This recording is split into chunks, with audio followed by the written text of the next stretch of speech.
Je vous propose maintenant de faire l'exercice suivant. Alors, on demande ici de trouver les valeurs du réel A telles que le système. Ce système n'ait aucune solution. 2. Ait une solution unique. Et 3. Qu'il ait plusieurs solutions. Alors, vous remarquez bien que le paramètre A, il figure ici dans la deuxième équation et dans la troisième équation. D'accord? Donc, il s'agit bien sûr de résoudre ce système comme si A est connu. D'accord? On va essayer de résoudre le système et bien sûr les cas et les valeurs de A, ils vont s'imposer à nous. D'accord? Donc, on va essayer de résoudre le système pour A quelconque. Et après, au fur et à mesure de la résolution, on va distinguer des cas. Alors, on commence. On va prendre un petit tableau. Voici notre système. Ça, c'est l'équation E1. Ici, c'est E2 et E3. Alors, mon système est équivalent au système suivant. J'essaie d'appliquer la méthode de Gauss, n'est-ce pas? Alors, x plus y moins z est égal à 1. Ça, c'est l'équation E1 que j'ai laissée intacte. Mais, à partir de l'équation 2, il y aura des changements. Donc, à partir de l'équation 2, bien sûr, ici, qu'est-ce que je vais faire? Je vais multiplier l'équation 1 par 2, qui est le coefficient de x dans l'équation E2, et je vais multiplier l'équation 2 par le coefficient de x dans l'équation E1 qui est 1, et je fais la différence. Donc, c'est E2 moins 2 E1. Et pour calculer, donc on calcule le coefficient de chaque inconnu. Ici, c'est 2x moins 2x, c'est 0x. Pour y, c'est 3y moins 2y. N'est-ce pas? C'est 3y moins 2y. Donc, ça fait y. Pour z, c'est 1 fois a moins 2 fois moins z. D'accord? Donc, c'est a plus 2z. Donc, c'est a plus 2, le tout fois z est égal à 3 moins 2 fois 1. 3 fois 1 moins 2 fois 1. Donc, c'est 1 aussi. E3 prime, c'est quoi? Alors, ici,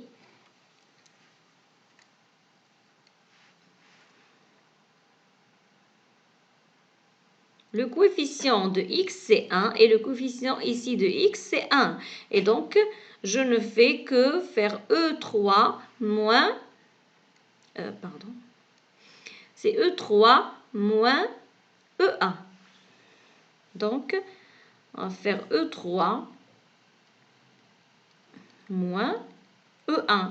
Et donc, qu'est-ce que ça fait? X moins x, c'est 0.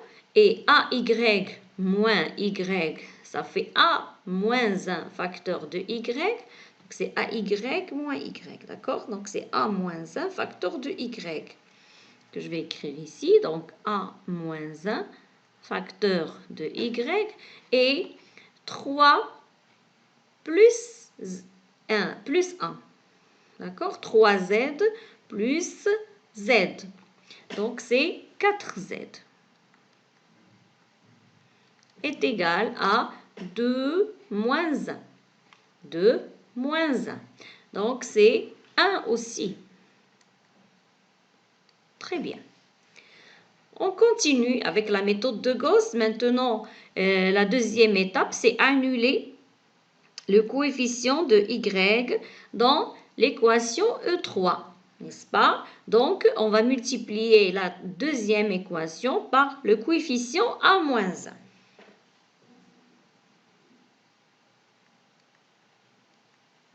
Donc, le système devient x plus y moins z est égal à 1, qui est l'équation E1. L'équation E2, c'est y plus a moins, plus 2, pardon, z est égal à 1. Et E3, c'est là où il y a le changement. Alors, E3 secondes, c'est, alors on va multiplier cette équation par le coefficient A-1. A-1 et bien sûr faire le signe moins pour avoir 0y. Voilà. Donc c'est E3 prime moins A-1 fois l'équation E2 prime. Donc, qu'est-ce que ça donne? A-1 y moins A-1 y, ça disparaît. 4z moins A-1 fois A plus 2z. D'accord? Donc, ce sera 4 moins, alors, 4 moins A moins 1, A plus 2, le tout fois z est égal à 1 moins A moins 1. Donc, c'est 1 moins A moins 1. Alors, 1 moins A moins 1, ça fait 2 moins A. N'est-ce pas? C'est 2 moins A. Voilà, 2 moins A. Très bien. Et je calcule ce nombre qui est ici en fonction de A. Alors,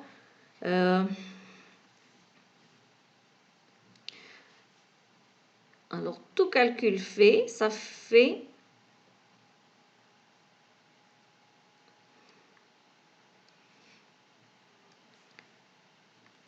ça fait 6 moins A au carré moins A fois Z est égal à 2 moins A. Alors maintenant, je suis arrivée à un système. Regardez bien, j'ai le coefficient de x ici qui est non nul. Ici, coefficient de x nul, mais coefficient de y non nul. Et ici, coefficient de x et y sont nuls, mais j'ai un coefficient ici qui dépend de A pour Z. Alors, pour que ce système soit un système triangulaire, il faut que le nombre qui est ici soit non nul. N'est-ce pas? Il faut que ce nombre soit non nul. Sinon, s'il est nul, alors qu'est-ce qui arrive? J'aurai 0 fois z est égal à quelque chose qui dépend aussi de A. Donc, j'aurai des choses ici à discuter. Très bien. Donc, on va distinguer déjà le cas où c'est nul. D'accord? Alors, quand est-ce que cette quantité est nulle? Alors, ça, c'est un polynôme de degré 2. D'accord? Et on sait comment trouver ses racines. Bien sûr, s'il en a des racines. Alors, je vais prendre cette équation. 6 moins a carré moins a est égal à 0. Alors, ça, c'est un polynôme deuxième degré. Donc, c'est une équation de deuxième degré. Je peux calculer le discriminant delta. Donc, c'est b carré. Donc, b carré, c'est moins 1 au carré, moins 4 fois AC. Donc, A, c'est moins 1 aussi. Et C, c'est 6. Alors, ça donne 1 plus 24, ça fait 25. Donc, j'ai delta qui est positif Et donc, j'ai deux solutions. J'ai A1 qui est moins B. Donc, moins B, c'est plus 1. Plus racine de delta. Donc, racine de 25 sur 2A qui est moins 2. Donc, c'est 6 sur moins 2. Donc, c'est moins 3. Et A2, c'est 1 moins racine de 25 sur moins 2 qui est 1 moins 5 sur moins 2. Donc, c'est moins 4 sur moins 2, c'est 2. Donc, on a deux solutions possibles pour cette équation. Deux solutions possibles, c'est soit A1 est égal à moins 3, soit A2 est égal à 2. Donc, si A est égal à l'une de ces deux solutions, alors alors cette quantité est nulle. D'accord? Et bien sûr, qu'est-ce qu'on fait pour terminer? Alors, je vais distinguer les deux cas. Si A est égal à moins 3, qu'est-ce qui arrive? Je vais remplacer ici, je vais remplacer dans l'équation, dans le système, A est égal à moins 3. Alors, mon système,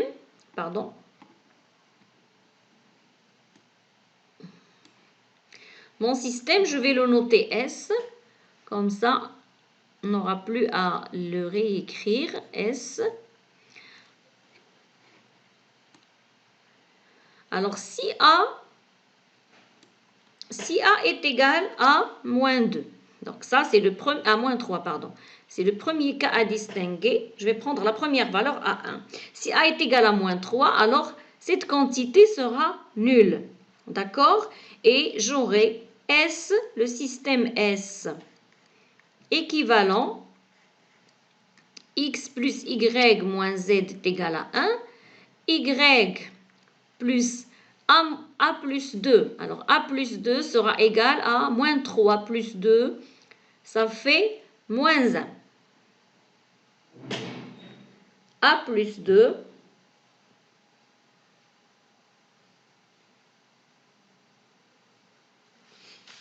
ça fait moins 1. Et donc,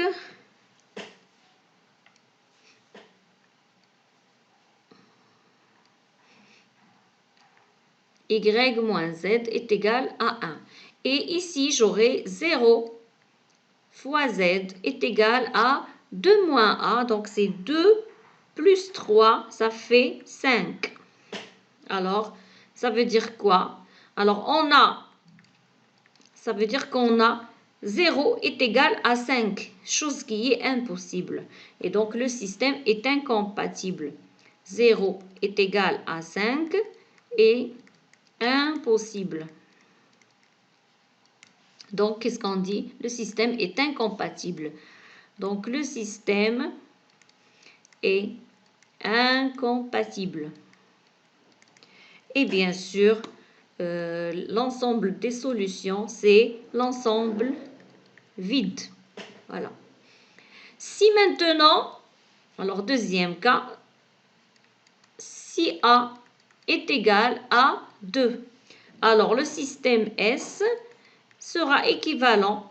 Alors, je vais remplacer maintenant A par 2 plus Y moins Z est égal à 1 et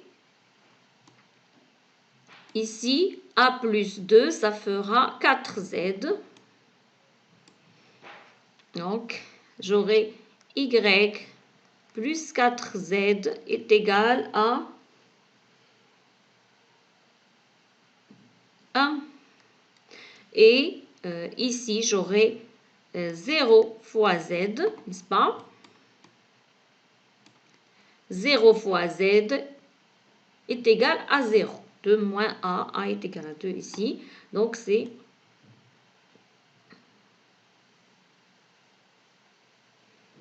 0 fois Z est égal à 0. Alors, cette équation, elle est toujours vérifiée, n'est-ce pas? Alors, c'est une équation évidente. 0Z est égal à 0 est une équation évidente. Elle est toujours vérifiée. Donc, je peux je peux l'enlever tout simplement. Et donc, mon système sera équivalent au système suivant. X plus Y moins Z est égal à 1 et Y plus 4Z est égal à 1, qui est un système à deux équations seulement. D'accord? Et bien sûr, je peux le résoudre en mettant Z comme paramètre. D'accord? Donc, je peux écrire Y, c'est 1 moins 4Z, et X, c'est 1 moins Y plus Z. Et je remplace maintenant ici Y par sa valeur. Et j'aurai 1 plus Z moins 1 moins 4Z moins 4Z. Alors, ça fait... Alors, 1 moins Y, donc c'est 1 moins 4Z plus Z. Donc, c'est 1 moins 1, ça disparaît. Donc, c'est 4Z plus Z, donc c'est 5Z. Voilà, donc ça sera 5Z.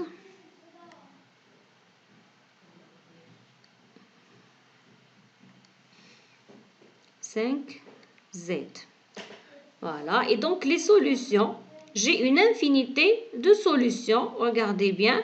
Alors, X, il s'écrit en fonction de Z, Y s'écrit en fonction de Z, et Z, bien sûr, il est quelconque dans R.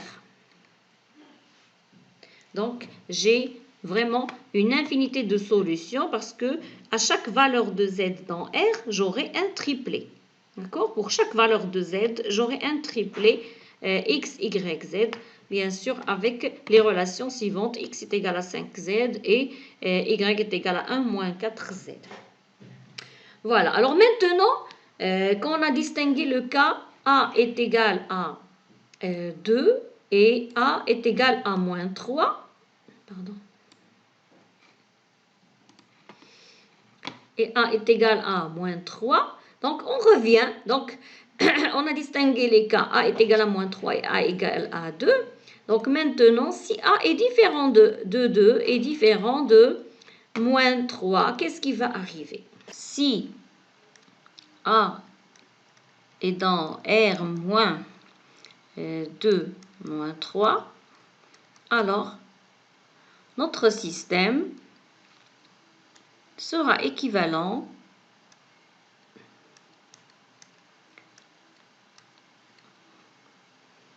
au système suivant. Donc, je vais reprendre l'expression, la dernière équivalence du système qui dépend de A. Donc, Y, A plus 2, Z est égal à 1 et 6 moins A carré moins A fois Z est égal à 2 moins A. Voilà, alors mon système est équivalent à ça. Bien sûr, ici, cette quantité, elle est différente de 0 et donc je peux trouver la valeur de Z en fonction de A. D'accord? Donc, ceci est équivalent à Z est égal à 2 moins A sur 6 moins A carré moins A, qui est égal à 2 moins A sur... Alors ça, je peux l'écrire comme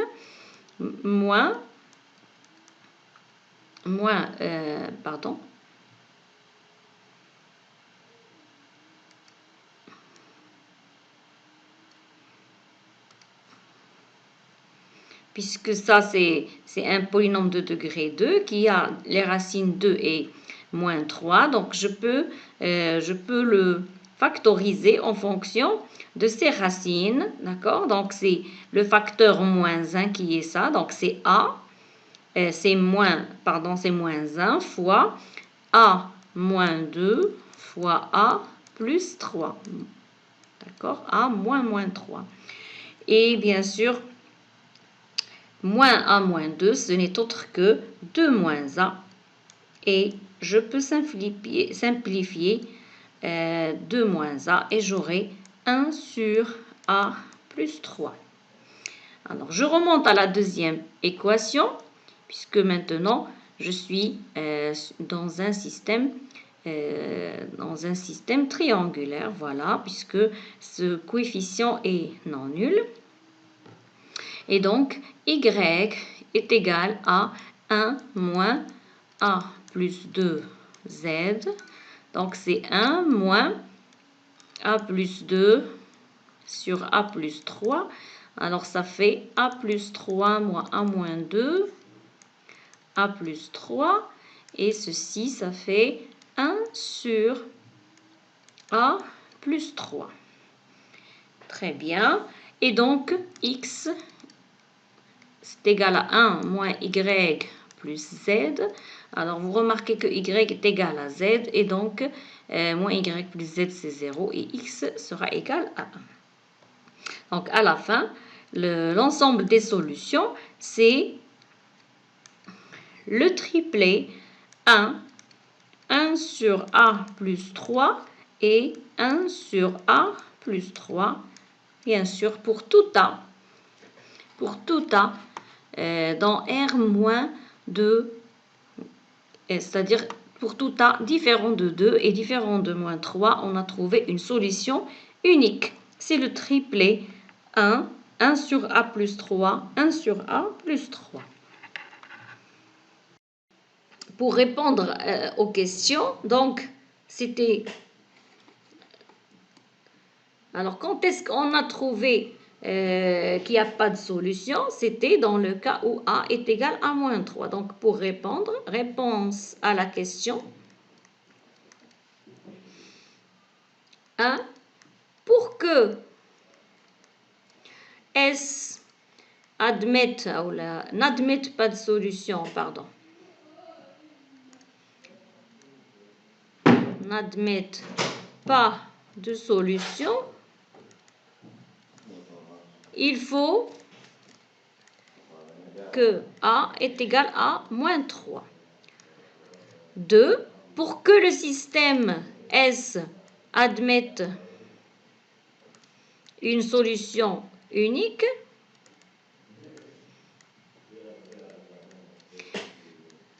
il faut que A appartient à R moins 2, moins 3.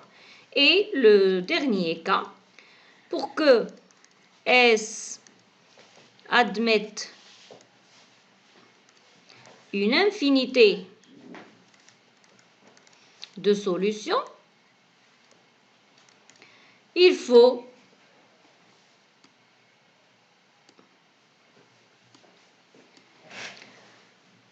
que A est égal à 2. Très bien. Donc, c'est ça la réponse. Donc, pour A égale à 2, c'est la seule fois qu'on a trouvé une infinité de solutions. Pour A égale à moins 3, c'est la seule fois qu'on a trouvé un système incompatible. Et pour les autres cas, pour tous les autres cas, le système admet une solution unique.